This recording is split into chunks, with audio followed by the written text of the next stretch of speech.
విద్యార్థులకు good news చెప్పింది Telangana inter board. నెల రోజులు సమ్మర్ హాలిడేస్ ప్రకటిస్తూ ఇవ్వబోతున్నట్లుగా తెలిపింది. సెలవుల్లో క్లాసులు నిర్వహిస్తే విద్యా సంస్థలపై చర్యలు తీసుకుంటామని వార్నింగ్ ఇచ్చింది. దీంతో విద్యార్థులు నెల రోజుల హాలిడేస్ ని ఎంజాయ్ చేయబోతున్నారు. ఇక తెలంగాణలో ఇంటర్మీడియట్ కళాశాలలకు 2025-26 సంవత్సరానికి సంబంధించి ఇంటర్ బోర్డు క్యాలెండర్ విడుదల చేసింది. ఈ ఏడాది జూన్ 2వ తేదీ నుంచి కాలేజీలు ప్రారంభమవుతాయని ఇంటర్ బోర్డు అధికారులు తెలిపారు. ఇక అప్పటి వరకు సమ్మర్ హాలిడేస్ అని వేసవి సెలవుల్లో తరగతులు నిర్వహిస్తే కాలేజీలపైన కఠిన చర్యలు తీసుకుంటామని ఇంటర్ బోర్డు స్పష్టం చేసింది. తమ ఆదేశాలను రాష్ట్రంలోని అన్ని ప్రభుత్వ, ప్రైవేట్ జూనియర్ కాలేజీలు పాటించాలని ఇంటర్ బోర్డు తెలియజేసింది. ఈసారి ఇంటర్ క్లాసులు 226 రోజుల పాటు నిర్వహించనున్నారు. అలాగే 77 రోజులు జూనియర్ కాలేజీలకు సెలవులు రాబోతున్నాయి.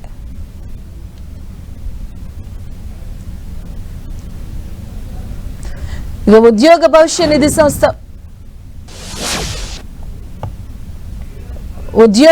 నిధి సంస్థ గుడ్ న్యూస్ చెప్పింది. ఆన్లైన్ లో నగదు ఉపసంహరణకు మరింత సులభతరం చేసింది. ఇకపై ఆన్లైన్ లో నగదు విత్డ్రా చేసుకోవాలి అంటే కౌన్సిల్స్ చేసినటువంటి చెక్ అప్లోడ్ చేసే అవసరం లేదని స్పష్టం చేసింది. అలాగే బ్యాంక్ అకౌంట్ ను యజమానులు ధృవీకరించాల్సిన అవసరం కూడా లేదని తెలియజేసింది. ఇక ఈ ఫాస్ట్ ట్రాక్ క్లెయిమ్స్ సెటిల్మెంట్ ప్రక్రియతో దేశంలోని 8 కోట్ల మందికి ప్రయోజనం కలగబోతుందని తెలిపింది. ఈ మేరకు కార్మిక మంత్రిత్వ శాఖ వెల్లడించింది.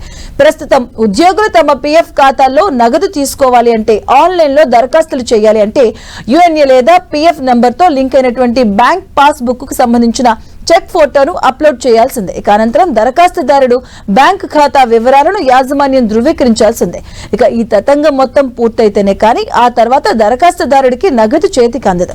ఇక ఈ అవసరాన్ని ఈపీఎఫ్ఓ తొలగించినట్లుగా కార్మిక మంత్రిత్వ శాఖ వెల్లడించింది.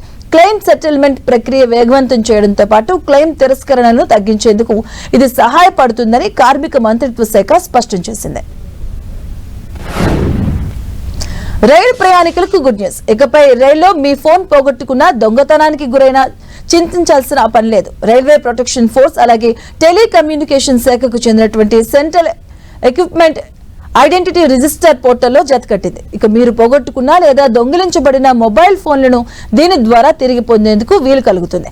ట్రైన్లో ప్రయాణికుడు పోగొట్టుకున్న లేదా కనిపించకుండా పోయిన మొబైల్ ఫోన్స్ ను తిరిగి పొందేందుకు డిజిటల్ టెక్నాలజీని ఉపయోగించనున్నారు.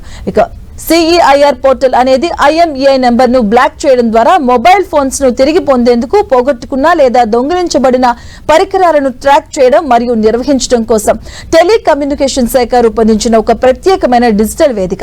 ఇక దీని ద్వారా మీరు ఫోన్ పోగొట్టుకున్న వెంటనే ఫిర్యాదు చేస్తే మీ ఫోన్ ఎవరూ వాడకుండా దాన్ని బ్లాక్ చేయొచ్చు.